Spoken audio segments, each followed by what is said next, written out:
morning and good afternoon from my side. I'm really pleased to be today with you and to have opportunity to present the process which we had in Montenegro and our future endeavors about implementation of this document. Also, I would like to thank very much to RTPI and to Ecological Footprint as well for kind support and for making us today together with you and for this great opportunity to widely share our experience, to see your viewpoints, and hoping that we may through our common efforts in supporting Agenda 2030 to be effectively and efficiently implemented. With this slide, I will try shortly just to pass you through the process, actually to the elements on which our new process in Montenegro was based on, since National Sustainable Development Policy is not a new one, it is actually the policy which we established in the country in 2007. And before that, we had a 3 years lasting process which resulted with the adoption of the document in 2007 and establishment of the institutional setup which was created to support this document implementation. So when we start to think how to align ourselves with the Rio Plus 20 outcomes and later on with Agenda 2030, we were very much relying on the results of implementation of the previous strategy. Since in the period 2007-2012 there was regular monitoring and reporting on the results of implementation of the action plan of the strategy from 2007. So we had 51 was the final one, progress reports, which we were using just to identify where we stand, what are the needs, what are the successful achievements, and to identify the gaps and challenges for the period to come.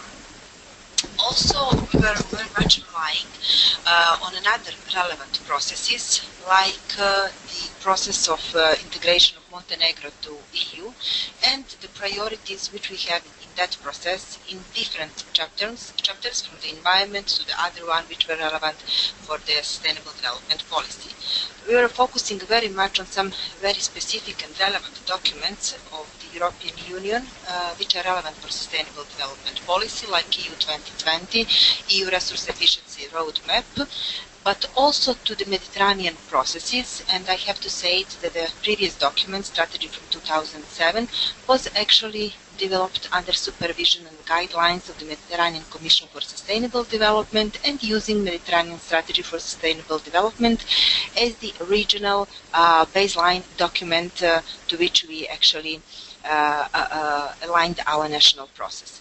In this phase now, creating new strategy for the next 15 years, we were using inputs from Mediterranean Strategy for Sustainable Development, new one, Sustainable Consumption and Production Regional Action Plan, and also Regional Framework for Adaptation to Climate Change. So all these have been used as the input for our new document, but key guiding document, our key obligation with which we actually compare and harmonize our national process was Agenda 2030 with Addis Ababa Action Plan regarding financing for sustainable development.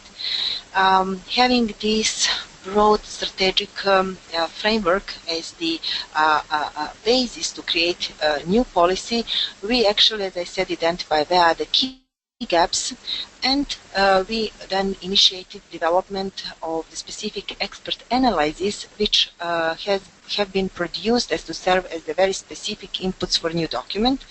And I will mention some of them, like very deep and extensive analysis of the policy and legislative framework in a country of relevance for sustainable development, ecological footprint and biocapacity, calculation of domestic material consumption and resource productivity, introduction of the UNEP methodology, how to calculate use and spend of land consumption, and development of certain number of indicators related to that, and of course a particular challenge for us presented the list of UN indicators which was published this year.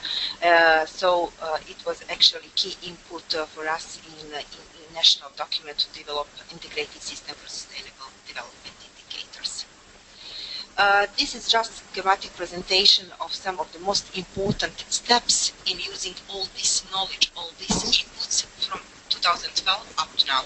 So Rio was 20 process, then in Montenegro we had our national process to which we are very much proud. It is the process of Montenegro participation, where we actually, with support of UN system in Montenegro, were making consultations with our citizens to see what they see as the priorities for their development, for development of Montenegro, and for the improvement of the quality of their life.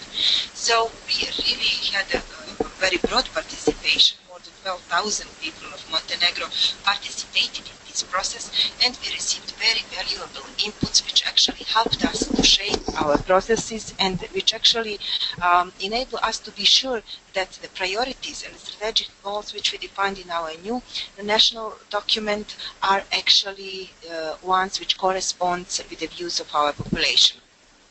Also, we were investing a lot of time and energy, and we are proud on that, in participation in open working group established under umbrella of UN for negotiation on post-2015 process and later on Agenda 2030. So Montenegro was participating in pair with Slovenia, and we actually, although we are a small country, small population, we really had opportunity to participate on equal footing in presenting what are the priorities we see from our national perspective, from the perspective of the region to which we belong, and we are proud that we achieved to insert some important elements in Agenda 2030 which then have been globally accepted and approved. And actually all this led to introduction of the globally approved document, Agenda 2030, to our national strategy for sustainable development. This is just an image of the first page of our cover page of our document. For the time being, the process of designing the document is just ongoing, and we hope that beginning of next year there will be English version of the document also available, and we will be really glad to share widely with any who is interested to look at it. This is just some main elements what new strategy present for my country, for the policy and institutional setup. So actually this is the document which defines the principles, the strategic goals and measures for achieving long-term sustainable development of the society, taking into account national needs, national priorities and international obligations. So comparing both and defining the responses which are joint responses to both the national needs and to international obligations. At the same time, this document is umbrella horizontal long-term development strategy of Montenegro, which tackle almost all important social, economic, environmental, human policy documents, and actually the process, the period which will come is very challenging for us, since there is a number of strategic documents which we have to check with regard to their compatibility with the strategy for sustainable development. Some main incompatibilities are identified in this document, and now in next 2 years we have to work for their harmonization with the national strategy for sustainable development. As I mentioned, the process was led in a way that we start from identification of gaps, different kind of gaps in sense of identifying unsustainable development trends and what are the causes for these unsustainabilities. For example, when we're speaking about non-sustainability in using forests, water, space, human resources, but also when we analyze institutional frameworks, does it compatible, does it comply with the requirements for the implementation of sustainable development, and in those aspects where it is not in a compliance, what are the gaps and how we should fulfill that gaps. Also, in our special focus was on the system of financing, public finances, how to make them more adjusted to the needs of the sustainable development policy, not just looking from the perspective of implementation of this document, of this new strategy, but also downscaling debt finances horizontally over the sectoral policies and making, them capable to support implementation of the national policies to the concrete actions in the sectoral policies. Also, for us, it is very important to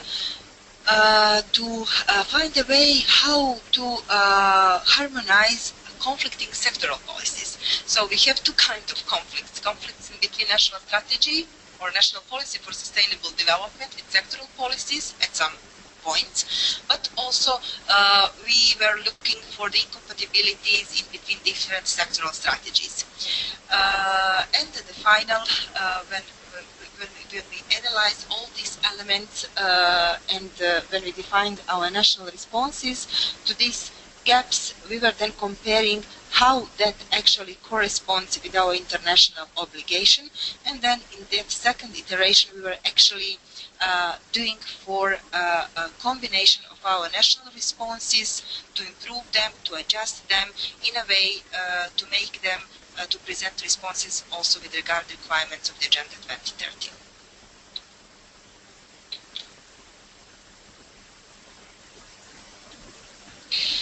This slide just gives overview on the structure of the document on actually 7 chapters. So first one explaining what is the role of the strategy, and in principle this is what I have explained now. Second chapter provides very deep assessment of the national resources, since we decide to structure the document in a way to have key 4 pillars which present key 4 national resources: human, social, natural and economic, and a part of that to have another 2 horizontal cross-cutting theme: governance for sustainable development and financing for sustainable development. Based on this analysis, we then applied the DPSIR methodology, Travis Pressure States Impact Responses, is to identify the gaps. And then in chapter 4, we defined the responses to these gaps in a way to provide how Montenegro will provide answer to these problems, to these gaps in the time scale of next 15 years. Then we actually defined what is the priority theme for each of the pillars of the strategy. So in the area of human resources, we decided to have the priority theme improving the status of human resources and strengthening of the social cohesion. In the social resources, we decided to deal with the responses on the theme support to values, norms and behavior patterns of importance for the sustainability of Montenegrin society. When we come to the natural area, we were speaking about protection of natural capital. In the sphere of economic development, economic resources, we were dealing with the introduction of green economy, incompatibility with resource efficiency. Speaking about governance for sustainable development, we were looking how to provide improvement of the existing governance system for sustainable development, and leading aspects for financing for sustainable development was actually to compare what we have in a country and what we are obliged actually according to the Addis Ababa Action Agenda. For each of these priority themes, we defined strategic goals. For each of the strategic goals, we defined the priority measures, and later on in chapter 6, which is actually the action plan of the strategy, we defined a group of actions, sub-measures for each of the measures which are really concrete and implementable, how we should, deal with resolving the problem and with providing responses on concrete problem we are dealing with. Also, action plan provides identification of the responsible authorities, provides a list of indicators which will measure achievements in the process of implementation of any of the sub-measures, and also action plan provides targets that we actually want to achieve in implementing the action plan of the strategy. Chapter 7 deals with the structure of the monitoring and reporting process, and really key element of this chapter is integrated system of indicators to monitor the process of implementation of this strategy and to report on the achievements. This is just a schematic presentation how we actually, the definition of the goals, of the measures and sub-measures, inserted all 17 SDGs, and out of 169 targets in Agenda 2030, 167 were inserted in our document through the measures and sub-measures. Two of them were not relevant to Montenegro. They are mainly related to the small island countries. This is just also information how many indicators out of 241, actually around 42%. This figure here is a bit increased. To the end of the process, we will insert to our monitoring and reporting process until 2018.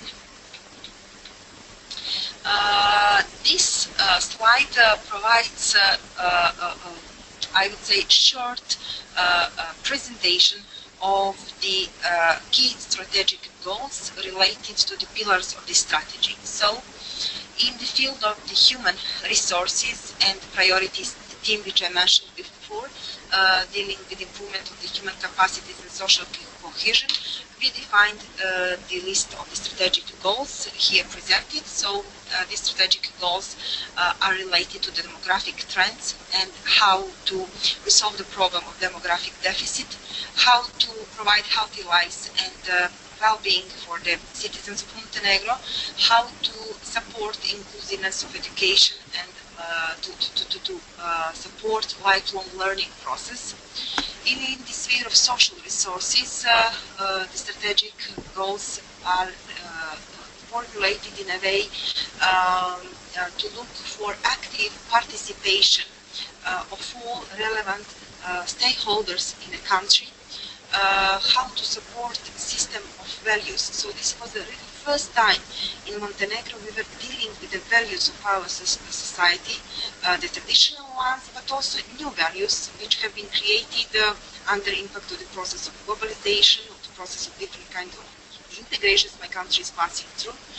So this is a really key aspect of having interaction of Montenegro with modern trends, globalization trends, and the way how we can, provide, how we can save our national identity and, integrate ourselves in the, more successfully integrate ourselves in the global European processes.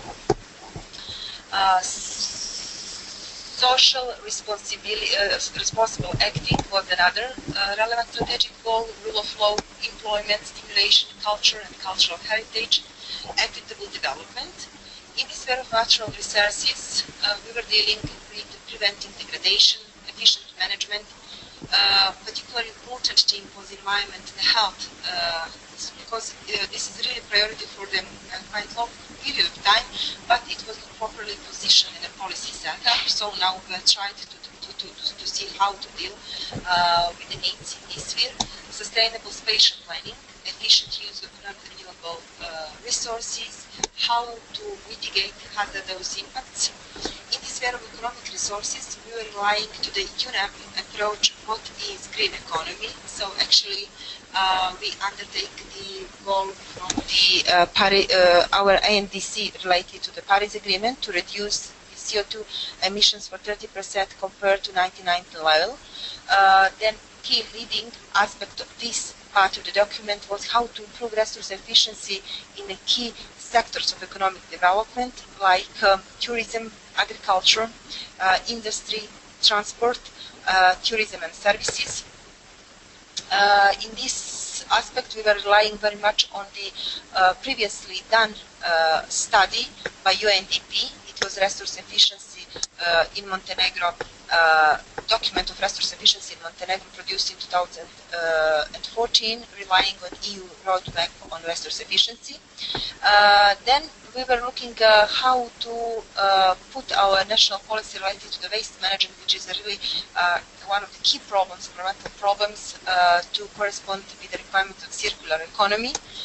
marine resources and integrated coastal zone management, where we actually relying on the National Strategy for Integrated Coastal Zone Management, which was developed last year with support of UNEP map, and it is in the force now. Also, the timeline horizon for its implementation is 15 years, next 15 years. So also the instruments of how to green the economy, how to enforce greening economic activities was a strategic goal related to the others which I mentioned now in the field of economic resources, social responsibility, and how to improve competitiveness of Montenegrin economy. Governance as the cross-horizontal chapter defined 5 groups of strategic goals. So first group is related to the strengthening governance system for sustainable development. How to strengthen environmental management is a particularly important element of the system of governance for sustainable development. How to reform governance systems for sustainable development. How to establish system for monitoring and reporting. And financing for sustainable development, how to make it oriented to support the goals which I just presented.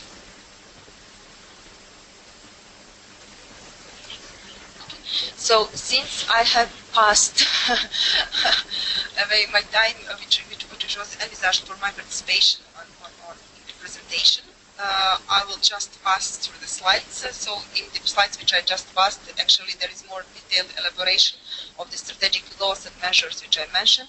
On this slide, I have here the structure of different kinds of sources for financing sustainable development policy by taking into account the requirements of this of the Addis Ababa Agenda Action document. Here we have the structure actually of our system of indicators which we introduced in the document, which is composed of the UN list of 241. Another list very important for us, which is different from the UN, this list of national indicators which are monitored for the time being in Montenegro, and we find that that list can support successfulness of successful reporting of the progress of the NSSD implementation. It is list of 273 indicators. Another group of indicators which we call the international indicators are actually the indicators which are measured also for Montenegro by some relevant international organizations. So we decided also to involve them in the strategy, and composite indicators, cumulative indicators, 10 of them, to which we are very proud since half of them have been elaborated to the separate analysis and inserted in the document, and for the rest we will actually make our efforts to develop them in the process of implementation next 2-3 years. These indicators are important since really they give you cumulative picture where society stands, how much it is sustainable and how much it is non-sustainable, looking from the cross-sectoral viewpoint and not just looking at some specific sectoral aspect. This is the plan how we will monitor the process of implementation. So in principle, our idea is that in 2018 we will have 42.3% of the just presented indicators inserted in our national monitoring and reporting system. Until 2020, 15%. In next 2 years, another 15%, and that will lead us to have 75% in 2024. We plan to have first report on the implementation of this strategy for sustainable development in 2019, and after that each 2 years we will report on the progress, and we also envisage to have deep revision of the action plan on this document each 5 years. So 2020 will be a revision of the action plan, 2025 another one, and in 15 years to revise the whole document. On the next slide there are projections of some most important economic parameters and social development parameters with which we actually want to increase employment, to increase participation of the population from 15 to 64 years so actually to improve their their employments, and in that way to generate better economic benefits for the state. So I will not go into details since I was going over the permitted time. I will just say one sentence more. Actually, in July this year, we presented our national document at a high-level political forum in New York. So the report which we presented is available, and we can share it. It's available in English. And additional value of this document compared to the strategy is that actually this document summarizes all measures and sub-measures which are prescribed by the national strategy and group them per the Sustainable Development Goals. These are the most important challenges for the next period, which are related to strengthening institutional setup, increasing budgeting, and strengthening monitoring mechanisms. I mentioned also the process of harmonizing policies, sectoral policies in the National Strategy for Sustainable Development. So thank you very much.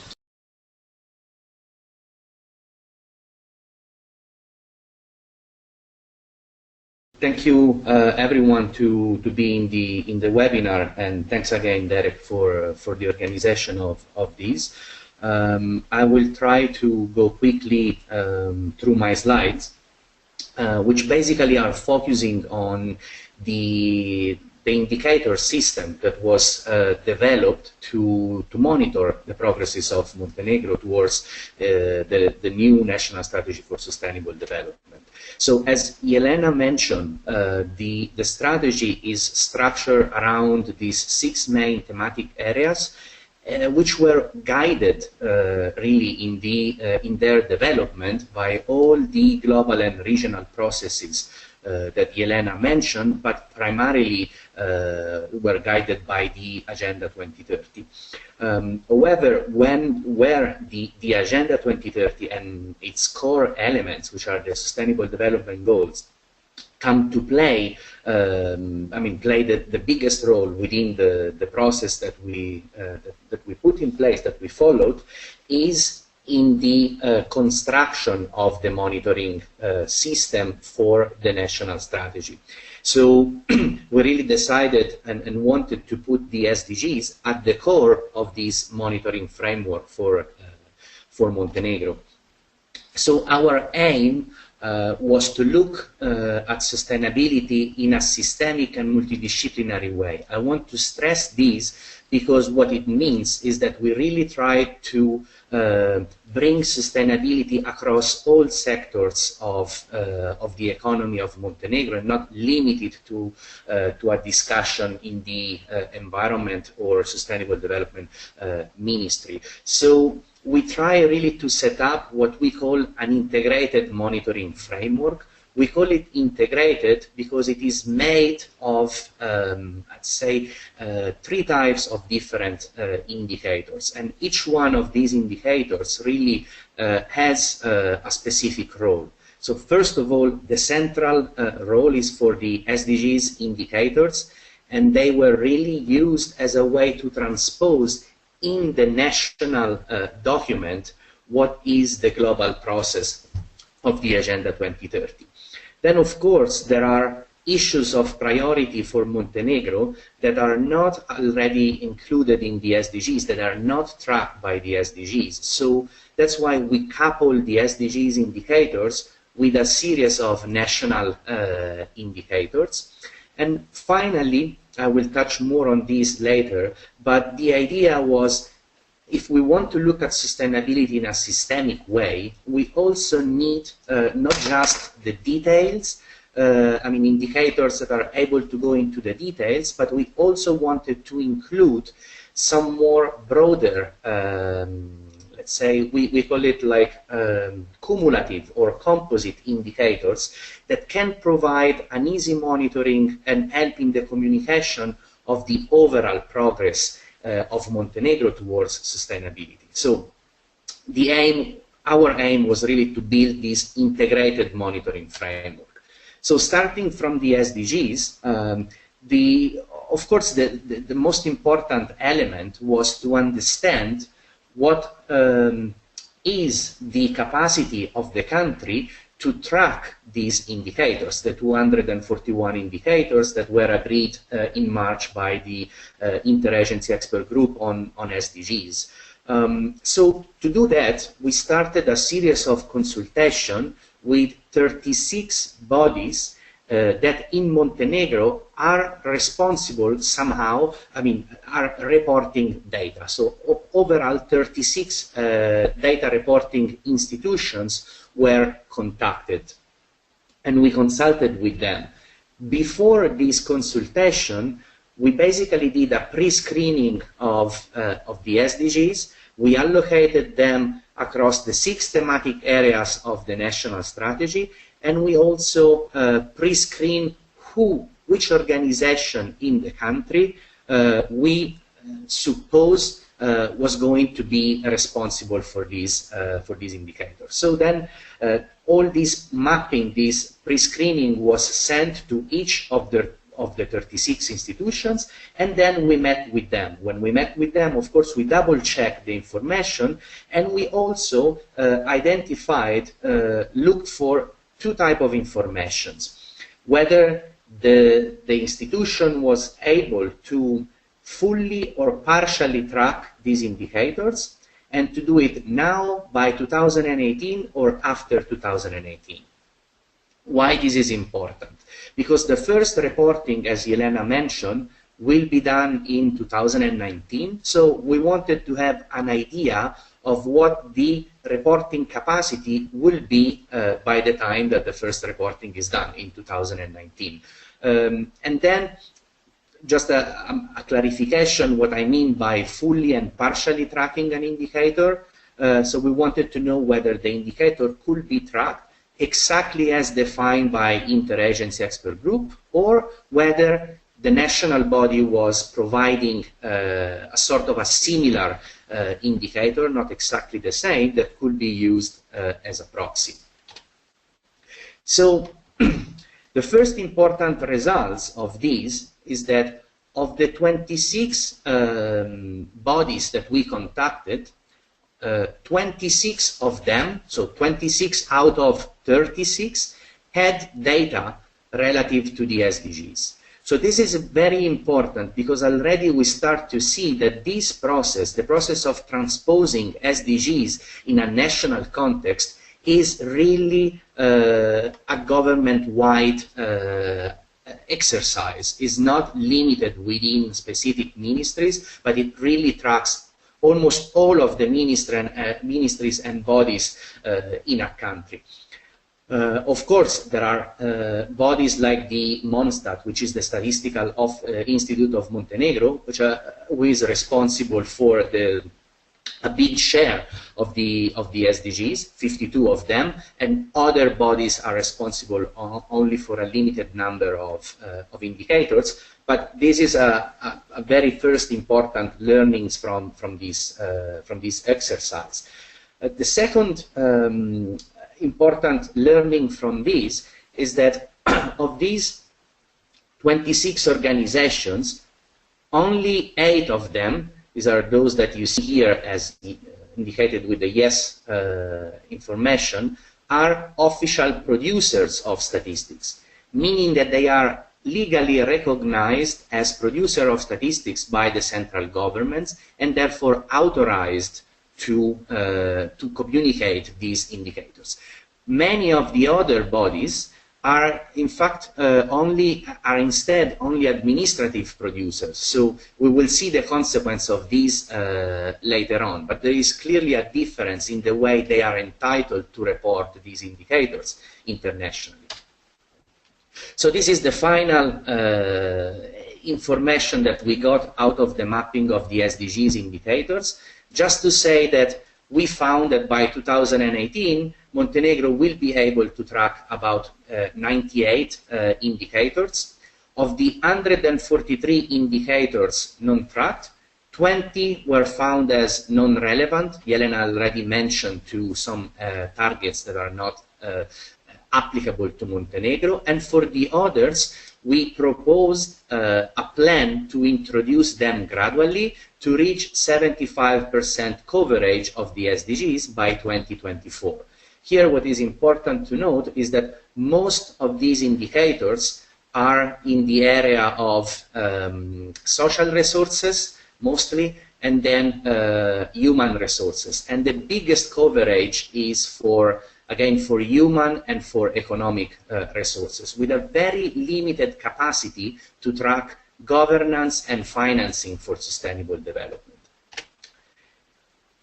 The second category of indicators, I will basically skip through these very quickly. These, as I mentioned, are indicators, national indicators that are already included in other processes within the country, and therefore were included into the national strategy.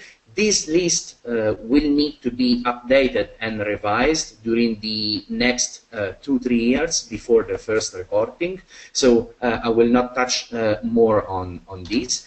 What I want to touch to conclude this part on the monitoring are the composite indicators. So here what we look at was all the composite indicators provided by academia, NGOs, research center, and so on.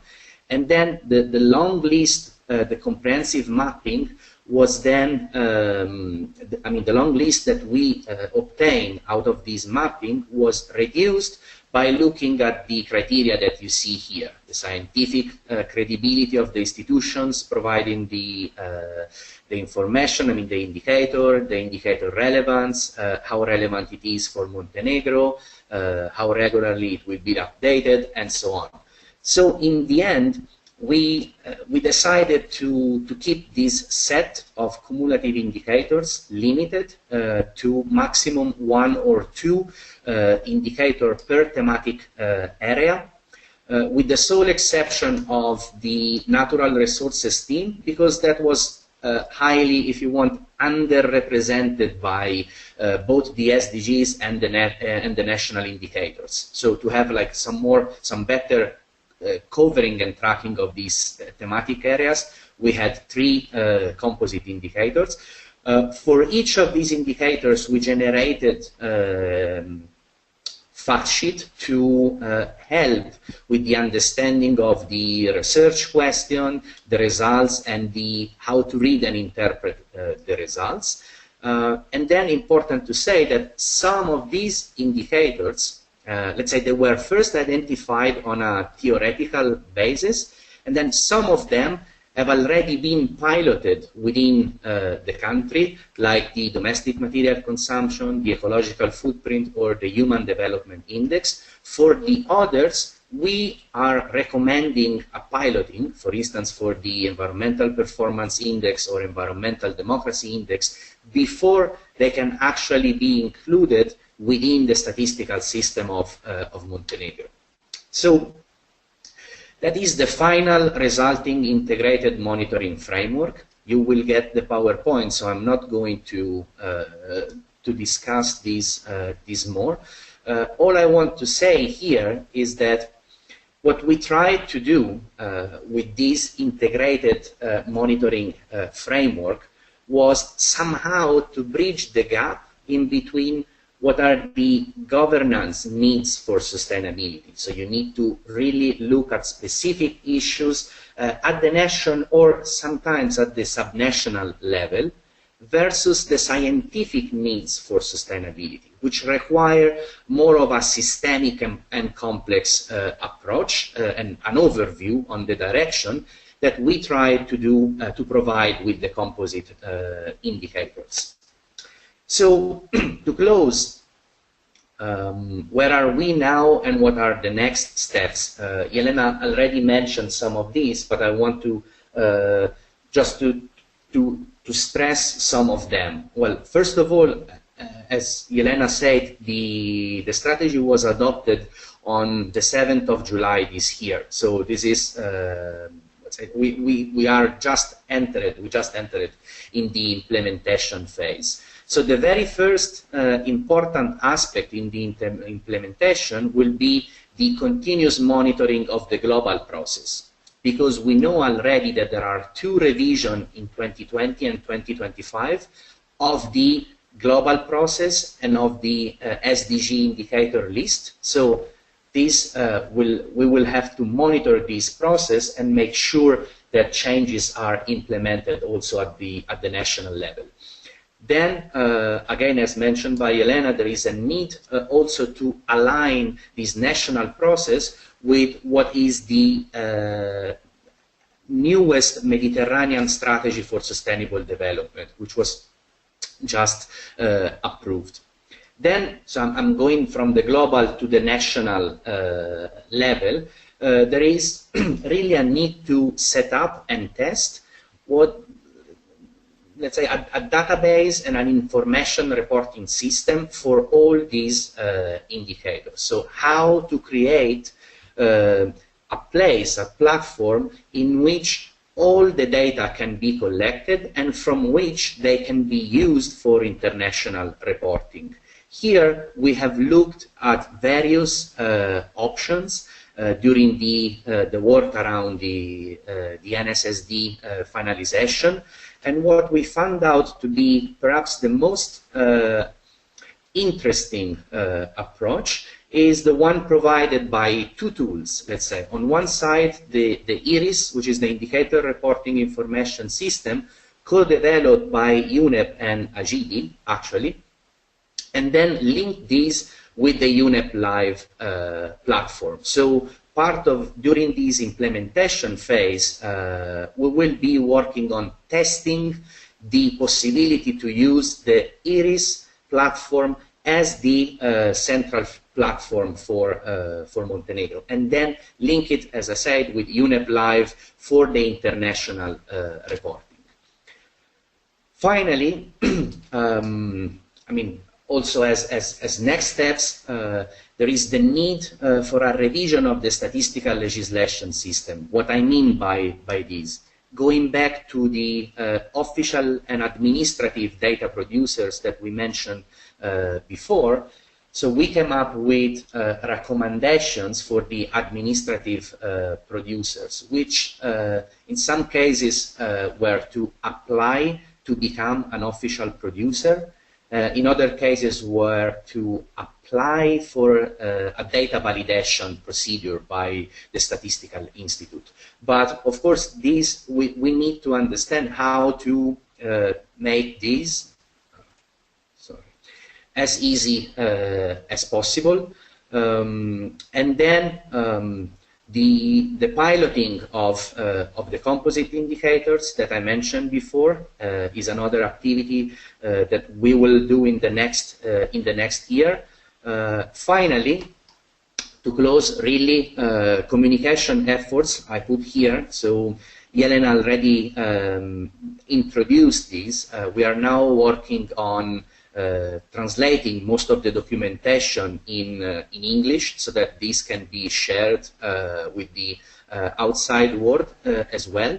And we will start, as of January next year, also a process of transposing these national strategy and therefore the SDGs at the subnational level. So in early January we will have a first workshop with the local authorities, 23 local authorities of Montenegro, to start this process of subnational transposition of the SDGs. And that's really all from my side. So I think now we can take questions. Thank you so much, and I hope I didn't take too much time. Thank you.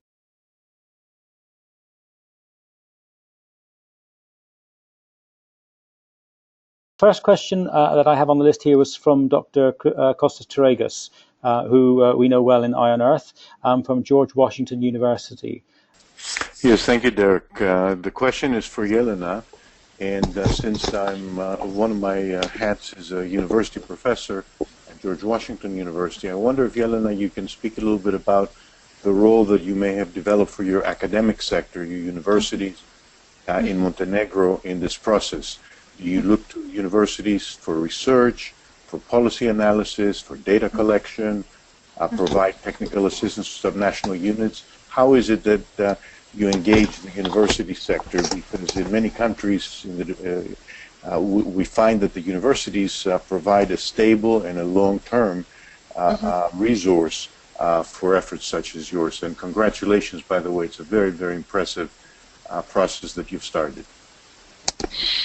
Thank you, Dr. Tirelessly. Really thank you for this question, which is indeed very important for creation any policy, its implementation, and in particular such a comprehensive one like the Sustainable Development policies. I will just say some, let's say, introductory remarks about role of our academic sector. So some faculties, also some universities, which are not only the state university but also some private universities here in Montenegro, which actually participated in development of some of the expert analyses. Some of them I have mentioned in my introductory slides, which served as the basis for development of the new strategy. A part of that, it is very important that in Montenegro we have National Council for Sustainable Development, which is advisory body to the government. It was established after Johannesburg summit in 2002, and for some time period it was chaired by the Prime Minister, and in last 3 years it is chaired by the President of the state. It is not just by whom it is chaired, but I'm mentioning that since really a representation at such highest political level actually provides political support to the whole process, but a part of the chairperson, this body actually integrate all relevant groups and stakeholders in Montenegrin society. So there are representatives, few of them from the government, but from the representative of each university which is present in Montenegro, of the business community, banking community, civil sector, NGOs, local municipalities, etc. So through that channel, academic community also participate in monitoring, advising, guiding the process of implementing national policy for sustainable development. Also, National Council has its expert bodies for sustainable development policy, for mitigation adaptation to climate change, for resource efficiency, and for the integrated coastal zone management. Through these 4 bodies, we actually also involved academic community as to enable them to guide us at a very technical expert level of preparing the documents for the National Council for Sustainable Development. So this is the structure which exists in a country for more than 40 years now, 30-40 years now, and with this document we actually put some new elements. With the strategy for sustainable development for next 15 years, we put a new element. That element is actually related to the science policy interface. We are negotiating with the UNDP office here in Montenegro now for, I would say, 4 years, but actively last 2 years, how to reform a part of the UNDP in Montenegro, precisely UNDP's Cluster for Economy and Environment, into the Center for Sustainable Development, which will not be a new institution, but which will be the common program of the government of Montenegro and UNDP. We are now in the final stage of defining their program for the next 5 years. So we are identifying what are the priority themes, what are the strategic goals and the measures to which UNDP system can support NSSD implementation in next 5 years, but from which aspects? From the aspects of implementing concrete projects and the programs which will introduce science policy interface. For an example, this huge list of indicators which we inserted in our document, for many of them we need very specific scientific expertise, analysis, in a way to decide how to gather data, how to collect and then gather data, how to analyze data, how to put them in a very specific methodological concept as to serve for the implementation of the NSSD. It is just one aspect. There are many others, for instance, resource efficiency, greening economy, sustainable consumption production patterns, and how to, green traditional industry here in Montenegro, which is based on the old technologies, as to insert new green ones, CO2 carbon neutral, as to improve environmental aspects of their performance. So these are actually main elements. There are so many others, very specific details, and I will be really glad to provide some additional information when we finish the webinar. Yes. The next question we have is from Patricia Almeida Ashley. Patricia, would you like to put your question, please? Yes, please. Thank you. I am from Brazil, Universidade Federal Fluminense. I research on policies for sustainable development. And our concern in Brazil is about the size and the number of federated levels, because we are a federation. For Elena, please. I understand that a key step for the National Strategy for Sustainable Development is its multi-level strategic alignment of international frameworks, both also of global, European, continental, and Mediterranean regional, but also at national and subnational frameworks. So both international and national, subnational, taking both expert and also society contributions in a participatory process. I wonder now about the strategic alignment of frameworks with budget allocated from international and also from national sources. How Montenegro is dealing with traditional or consolidated budget patterns for allocation in country level public budgeting based on political support of parliament members and economic power of non-sustainable ways of production and consumption economy, which are usually very powerful in resisting to adopt sustainability. Is tax policy one way of valuing sustainable process and production in public and private economy? Thank you. Okay. Thank you also for a very important and substantial question for implementation of SD policy. I was just shortly mentioned in the presentation that we actually developed one chapter of the NSSD which actually deals with analysis of the existing structure of the sources which finance sustainable development policy and related sectoral policies, but also with providing recommendation how to adjust public system of financing the sustainable development.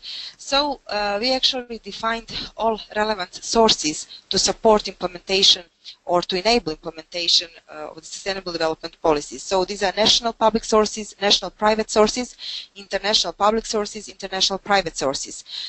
This is just the title of the groups, but inside each of them there is a detailed specification of the sub-sources to which finances will come to support implementation of the measures. Then we were looking for the budgeting lines in our state budget, and we were trying to identify where are those lines which are incompatible or harmful for sustainable development, and then we were looking how we may reduce or eliminate that aspect in our budgeting system.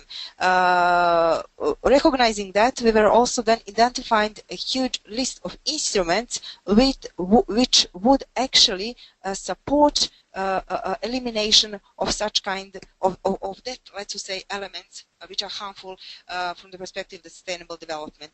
So some of the instruments which we recommend to be inserted and to be supported through the public finances are Eco Fund, establishment of the Eco Fund in Montenegro, then different green economic instruments, then to eliminate all harmful subsidies from the public financing, for instance, harmful subsidies which were allocating for a number of years for aluminium production in Montenegro, etc. Then we recognize kind of grants, subsidies, and loans which can support the sustainable development policy implementation, but also looking also these instruments from the perspective of the public-private partnerships.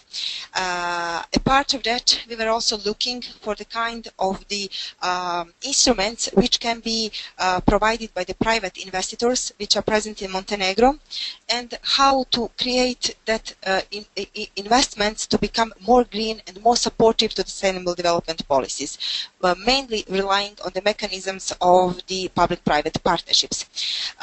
In principle, then we were comparing all these and how that can contribute to the long-term sustainability of the financing for sustainable development, and we put a projection which actually requires that 1 to 1.5% of the budget of Montenegro, so budget of the state of Montenegro allocated through the government until 2020, should be allocated for the system of the governance for sustainable development and for the program activities for sustainable use of natural resources.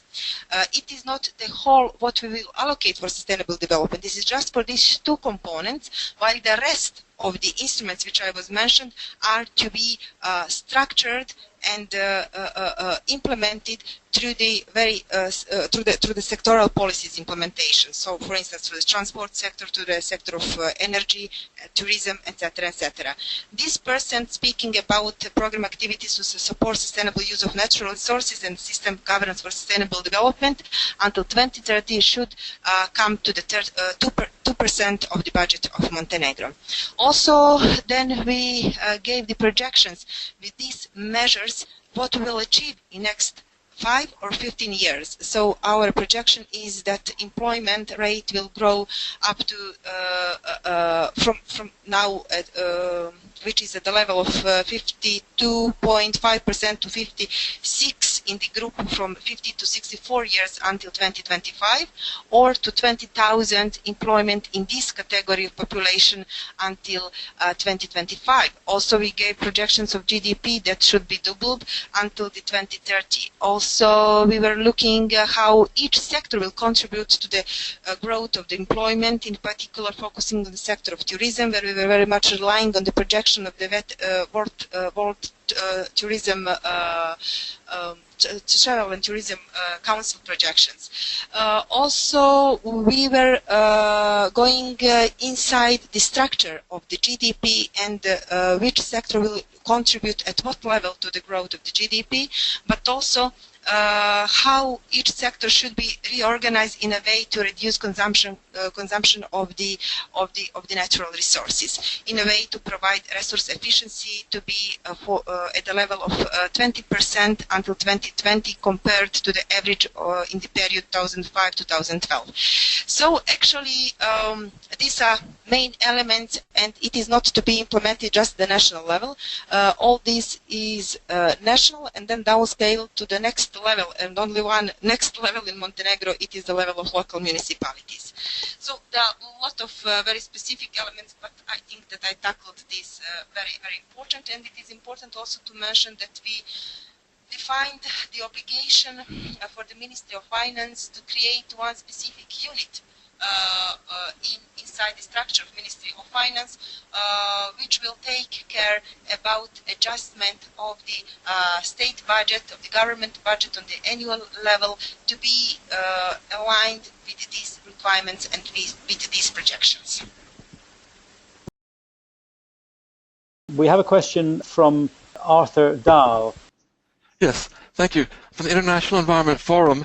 And we've looked at the Agenda 2030 as very much a top-down process, but it's supposed to be an agenda of, by, and for the people.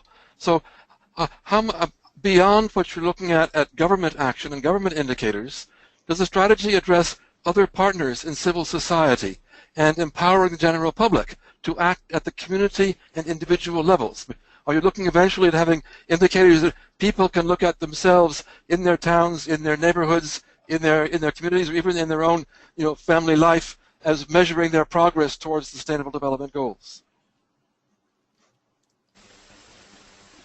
My understanding of the process of the Global 2030 agenda is that it is a mix of top-down and bottom-up actually, because from one side, yes, it is true, as you described, that it is top-down, also as I have described before, and it's kind of what we follow right now, an attempt to bring at the local level, so far only at the national level, an overall global indication. At the same time, however, there is also a recommendation from the UN while transposing the agenda at the global level to come up also with suggestion, with feedback that can inform again, back up the global process. One example of this is, for instance, the way in which some of the indicators or targets that don't have specific indicators associated may be received and put in practice by each individual nations. So I would say that it is a mix of the two processes, top-down and bottom-up.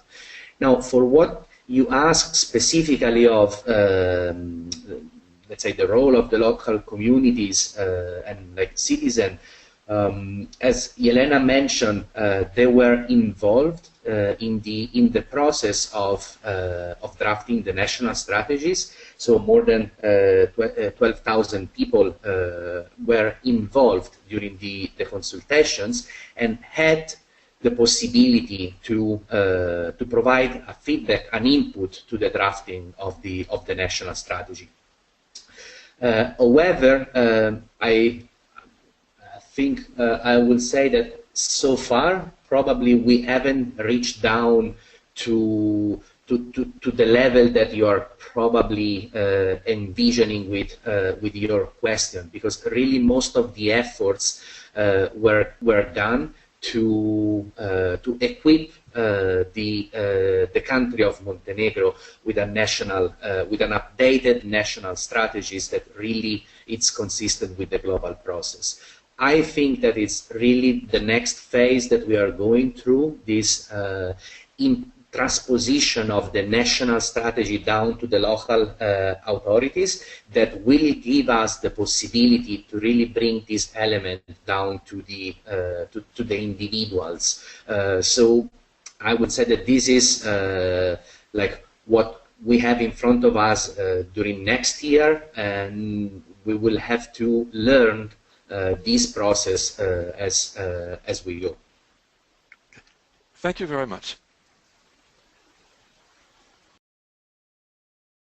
Simon Wilson. Thank you, Derek, and thank you.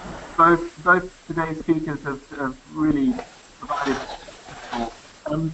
Yelena, would you mind just saying a few words about the process by which you dug into and unearthed the root causes of unsustainable practices in Montenegro? Define them, and what was the process? Mm-hmm. Yes, actually, I have mentioned that we applied DPSIR methodology, so drivers, pressures, states, impact, and responses. These actually drivers and the pressures are in the, I would say, are the key elements of in our root cause analysis of the causes to generate the problems. So we were focusing on all the documents which I was mentioned. So, for instance, annual reports, implementation of national strategy for sustainable development, institutional and legislative analysis which we developed for the purpose of the national strategy for sustainable development, which we actually created for that purpose, and a number of other documents which have been relevant for development of the new strategy. So then we were analyzing, grouping this document in, let's say, 5 main groups. So natural, human, social, and economic resources, and the governance system. And we were identifying where are actually the non-sustainabilities, where are the gaps. In that way, that part of our work was facilitated since through the work of our National Council for Sustainable Development, we regularly, monitor the sectoral policies and the legislation and some projects and the programs which are implemented in Montenegro. So we exactly know where are the indication of the non-sustainabilities. So we identify that non-sustainabilities, group them in these 5, let's just say, subgroups, and then we were looking for the origin of these problems in the period of, let's say, previous 10 years. And then we were classified these, let's say, drivers on the direct, then next level of the direct with regard to the time horizon when the cause actually impacted the problem which we are facing now. So in principle, this is the methodology. It requires the time. It, requires also, I would say, a lot of time, for working and the comprehensive and the multitasking team which should deal with identification of the root causes. Wonderful. Thank you so much. Questioner is Anuradha Gupta. Seems to be some technical problem. What he's typed here, he expresses his gratitude for the presentation, and he says, I just wanted to know what specific methodology you used to engage the people of Montenegro in the process of revealing the strategy. Well, it was the broad participation process, which actually was facilitated by UN system here in Montenegro. At the first, let's say, at the preparation stage for development of the new strategy, we actually were relying on this mechanism, which was supported by a number of communicative tools. So open, online, web platform, number of meetings, questionnaires, possibility to allow them to raise the questions, and then from the side of the government and the public institutions to provide the answers.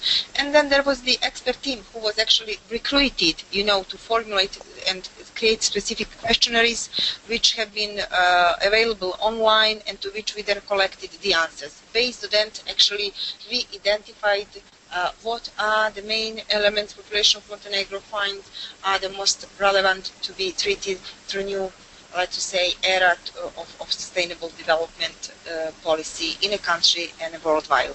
Apart of that, through the process of creating the document itself from the government, we organized few iterations of the public consultations. So each part of the process was not completed without consultations with the broadest possible spectrum of the stakeholders. So, when we have been at the first stage, we create the, let's say, platform, very broad document which identified different elements, and then we were discussing again with the representatives, of course, from the government sector, from the local sector, science community, but with the citizens of Montenegro through organization of the different kind of the workshops round tables in the municipalities over the Montenegro.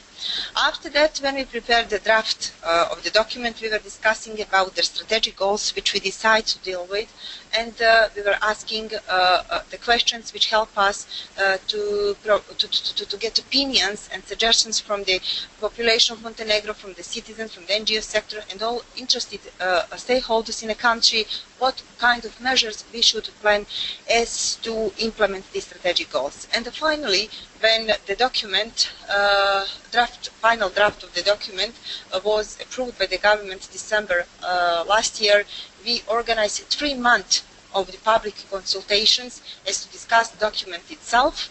And when this process was completed, we revisited the document, and the final proposal, which was actually adopted in July by the government, actually comprised all relevant suggestions that we received from the participants and stakeholders interested to create sustainable development policy. Thank you. Thank you very much. I will bring the questions to an end at that point. I wonder if I could just ask for a few words of appreciation and thanks from the Eye on Earth Alliance, who have convened this webinar. Can I invite William Sontag from the Group of Earth Observations, which is the organisation currently chairing the Eye on Earth Alliance, just to make some a word of thanks to our speaker. My great thanks to you for that, and Yena and Alessandro, thank you very much for this presentation. As the Alliance and GEO and a number of other entities, including the Global Partnership for Sustainable Development Data, work to help countries and be engaged with countries adopting the Sustainable Development Goals and the data resources necessary to support them. Again, your story and your description of activities is inspiring. We'd like to bring it to a larger audience if we can through the Alliance and through the UN processes in 2017. Some of you may be attending the World Data Forum in Cape Town in January, and then other groups meeting through the UN process for 2017. So again, my thanks, and I appreciate Derek doing all the logistics work here, and look forward to additional webinars. Thanks.